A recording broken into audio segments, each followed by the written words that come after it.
Salam sejahtera untuk kita semua. Rekan-rekan mahasiswa Universitas Terbuka yang saya banggakan, selamat datang pada sesi kita yang ketiga.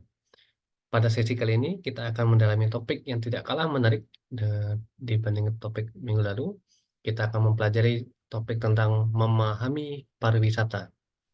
Nah, pada modul sebelumnya mungkin Anda masih ingat terkait dengan tokoh-tokoh, pandangan-pandangan, dan teori-teori sosiologi yang pernah Anda baca. Memahami sosiologi dari sudut pandang pariwisata. Nah, pada sesi kali ini kita akan melanjutkan perjalanan kita menuju dunia pariwisata. Teman-teman, saya buka dengan sebuah cerita. Ada seorang dosen yang sangat antusias, dia mengajarkan pariwisata kepada para mahasiswanya. Dia menggambarkan bahwa pariwisata tidak hanya sebagai fenomena alam, fenomena sosial yang memukau dengan keanekaragaman hayatinya, kehidupan masyarakat lokalnya yang beragam, kemudian mereka bisa hidup berdampingan dengan harmonis bersama alam. Nah, dalam ceritanya, seorang dosen ini dia menceritakan bahwa pariwisata itu penting, tidak hanya untuk mendukung pertumbuhan ekonomi masyarakat yang ada di sana, tetapi juga bagaimana pariwisata bisa melestarikan lingkungan hidup yang ada.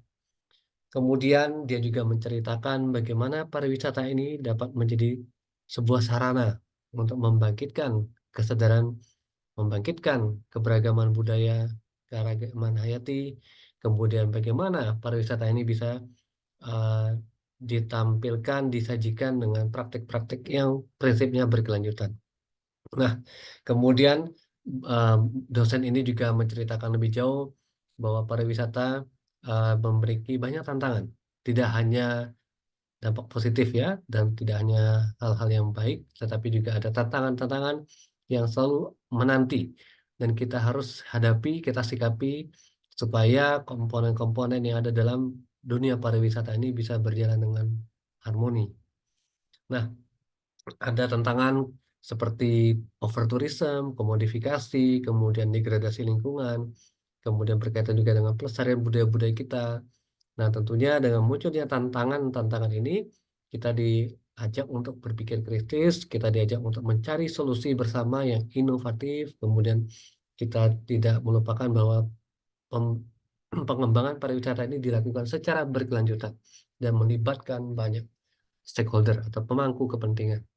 Nah, kemudian dosen ini juga mengajak para mahasiswanya menyadari bahwa pariwisata bukan hanya sekadar liburan, jalan-jalan, berpetualang, tetapi juga bagaimana pariwisata bisa membangkitkan rasa tanggung jawab, moral, dan etika sebagai seorang wisatawan.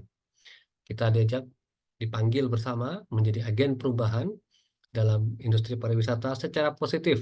Bagaimana kita berkontribusi, kita berkolaborasi untuk pembangunan pariwisata kita yang berkelanjutan dengan melestarikan lingkungan alam sekitar kita dan juga melestarikan budaya lokal kita. Nah, teman-teman, kalau kita lihat di dunia pariwisata, banyak hal yang sudah berubah dari masa ke masa ya. Menurut UNWTO sendiri, pariwisata itu diartikan sebagai perjalanan atau kegiatan yang dilakukan oleh seseorang, oleh sekelompok orang dari sebuah tempat ke tempat lainnya untuk tujuan tertentu, ya, untuk rekreasi, untuk liburan, untuk bisnis, misalkan. Ini artinya apa? Kegiatan ini mencakup berbagai uh, layanan, gitu ya. Ada provider jasa dan produk di sana. Sebut saja seperti jasa perjalanan, kemudian transportasi, kemudian akomodasi, itu yang biasanya kita sering temui. Nah, dari definisi ini kita bisa melihat bahwa adanya perpindahan fisik ya teman-teman, dari sebuah titik asal ke titik tujuan ya. Jadi ada atraksinya di sana juga, apa yang harus dilakukan. Nah, di dalam pariwisata mungkin teman-teman mengenal adanya unsur A5A ya, ada atraksinya ya, kegiatan apa yang menarik seorang wisatawan untuk berkunjung ke destinasi wisata, apakah alamnya, apakah budayanya. Nah, ini yang berkaitan dengan atraksi. A yang pertama.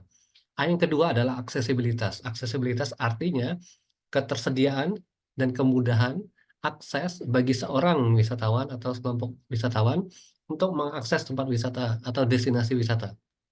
Nah, ini mencakup transportasi seperti jalur udara, kemudian ada jalan raya, kemudian ada juga kereta api, ya, kemudian ada bandara, stasiun kereta, jalan tol, dan yang lainnya juga.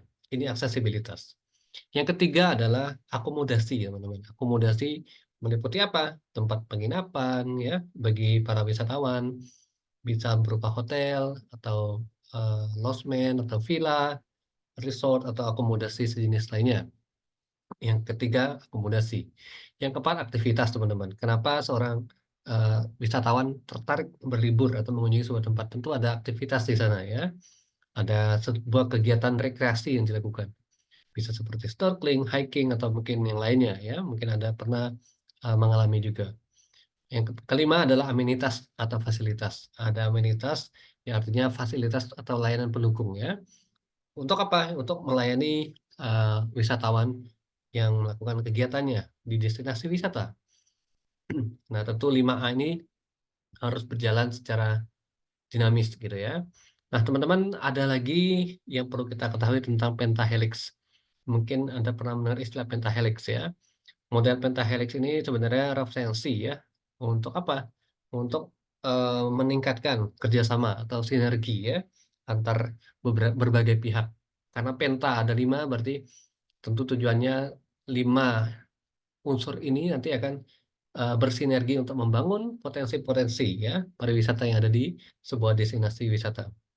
Nah, 5 unsur penting dalam pentahelix. Pentahelix ada akademisi, ada pebisnis, ada pemerintah, ada komunitas, dan ada juga medianya. Jadi 5 unsur ya, atau disingkat dengan ABCGM.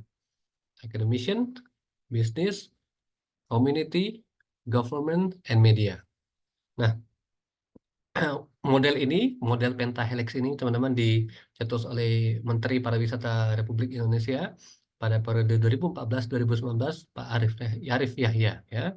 Kemudian konsep ini dituangkan dalam Peraturan Menteri atau Permen Pariwisata RI nomor 14 tahun 2016 tentang pedoman destinasi pariwisata berkelanjutan. Nah, nanti silakan Anda dalami ya informasi-informasi ini. Nah, jangan lupa juga teman-teman untuk membaca modul yang ada di sesi 3 kita. Di sana Anda akan melihat betapa pentingnya kita memahami definisi pariwisata. Setelah kita memahami definisi pariwisata, kita bisa nanti refleksikan dengan pengalaman kita, pengalaman saudara-saudara kita, tentang apa yang kita baca dengan kenyataan di lapangan seperti apa konsep wisata itu. Kemudian, apa sih perbedaannya antara perjalanan wisata dengan perjalanan non-wisata? Kemudian Anda bisa juga melihat sejarah pariwisata dunia dan di Indonesia dari masa ke masa itu seperti apa perkembangannya. Kemudian Anda juga bisa melihat di dalamnya ada dinamika yang terjadi ya, masyarakat, ada dinamika sosial di sana ya. Kemudian ada juga implikasinya teman-teman. Tentu pariwisata membawa implikasi ya atau dampak positif dan negatif. Ada multiplier effect gitu ya karena push dan pull factor tadi. Nah, jadi kita bisa melihat potensi-potensi wisata atau pariwisata seperti apa yang mendukung perkembangan di Indonesia secara ekonomi, secara sosial, secara budaya.